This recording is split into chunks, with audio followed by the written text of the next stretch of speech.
O que é extinção? Extinção é a redução de um comportamento por meio da remoção de um reforço em andamento. Exemplo, quando a atenção estiver reforçando um comportamento indesejado, você, em vez disso, o ignora. Exemplo, quando ceder às exigências de seu filho reforça um mau comportamento, é melhor não ceder. A extinção funciona melhor quando um comportamento alternativo substitui o indesejado. Em particular, você pode extinguir um comportamento e, ao mesmo tempo, acalmá-lo. Exemplo, a criança faz uma birra para que leve consigo em um passeio. Você pode dizer, sei que é difícil para você e sinto muito por ficar tão aflita, mas vai ter que ficar em casa, não vou demorar. Então deixe a criança em casa e saia para fazer uma caminhada. Cuidado com a explosão comportamental. Quando um comportamento for reforçado e o reforço é interrompido, inicialmente o comportamento aumentará, ou seja, haverá uma explosão comportamental. Se isso não acontecer, talvez o reforçador errado tenha sido retirado. Se o reforço permanece ausente e não for restaurado, o comportamento irá diminuir ao longo do tempo. Exemplo, se uma garotinha começa a fazer birra no supermercado porque deseja um cereal de chocolate, o pai ou a mãe talvez cedam para impedir a escalada de birra. Ceder, no entanto, reforça a birra e torna mais provável que ela ocorra na próxima ida ao supermercado. Ao mesmo tempo, se após reforçar as birras repetidamente, o pai retirar o reforço, ou seja, não comprar o cereal de chocolate, é provável que a birra se intensifique no momento, deixando todo mundo infeliz. Porém, se ele aguentar firme e não ceder nessa e nas próximas idas ao supermercado, ou seja, tolere a explosão comportamental da birra em escalada, é provável que tal comportamento se extingua ao longo do tempo. A extinção é ajudada pelo reforço positivo. Há quaisquer esforços da garotinha para andar tranquilamente pelos corredores do supermercado. Cuidado com o reforço intermitente. Se no exemplo citado o pai ou a mãe disserem não nas primeiras 3 vezes, mas na quarta cederem e comprarem o cereal de chocolate, então eles criaram um problema maior ainda. A birra agora está em um cronograma de reforço intermitente. Conforme já observado, um comportamento intermitente reforçado é o mais difícil de extinguir. Por isso é importante não desistir diante de uma explosão comportamental, mas em vez disso, desativá-la.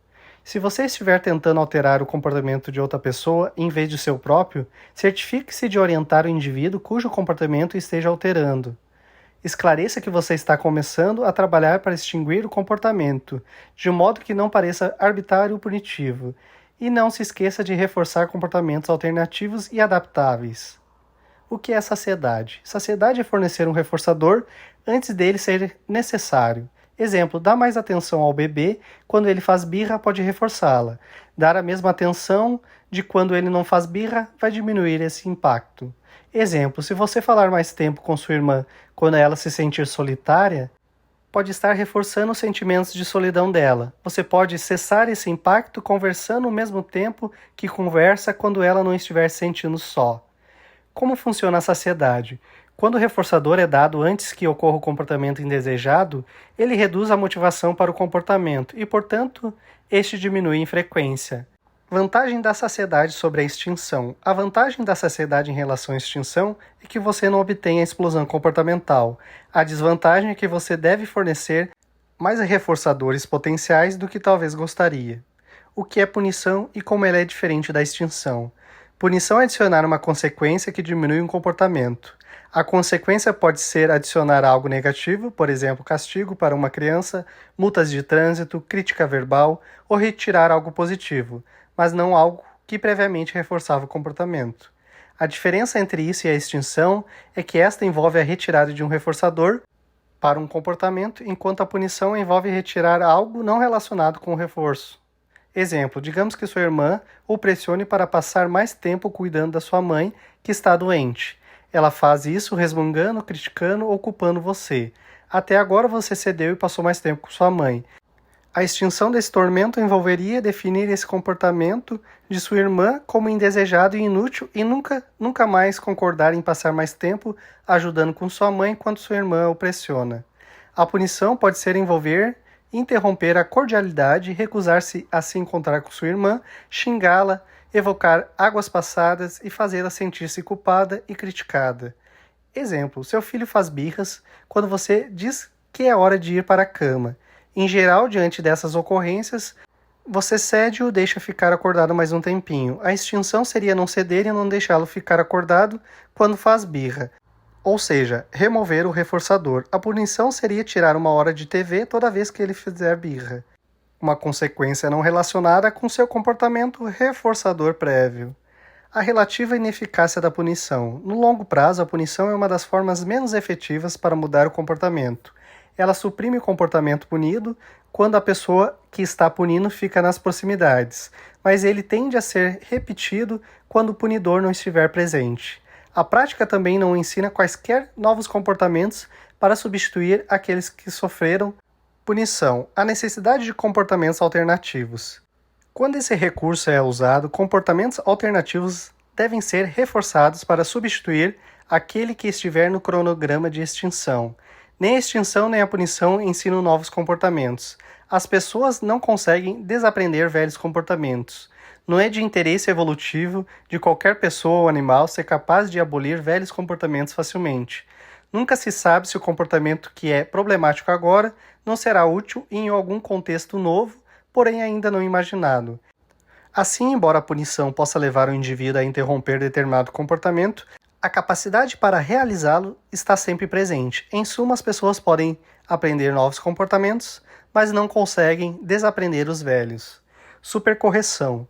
Em diversos estudos, constatou-se que uma forma de punição chamada supercorreção cessou diversos tipos de comportamentos disfuncionais. A supercorreção é tanto uma forma de punição quanto uma forma de reparação que se adapta ao crime.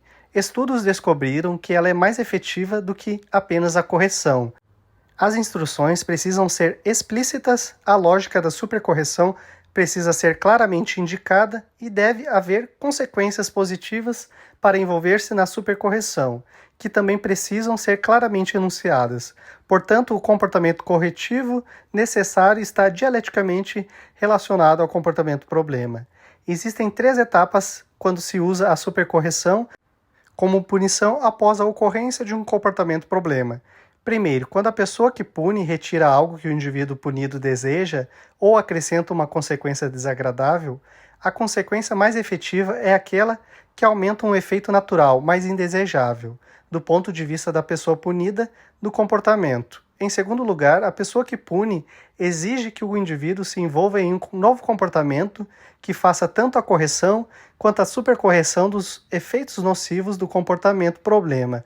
Claro, isso requer que a pessoa perceba claramente quais danos foram realmente causados.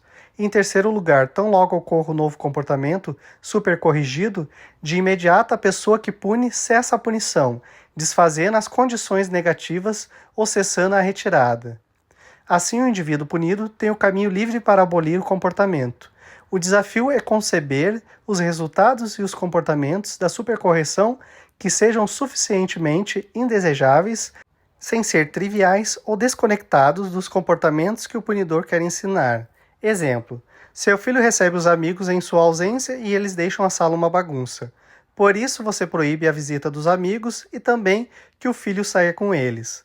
A correção necessária é arrumar a sala, e a supercorreção é arrumar todo o piso térreo do sobrado. Feito isso, os amigos podem visitá-lo de novo e ele pode visitá-los.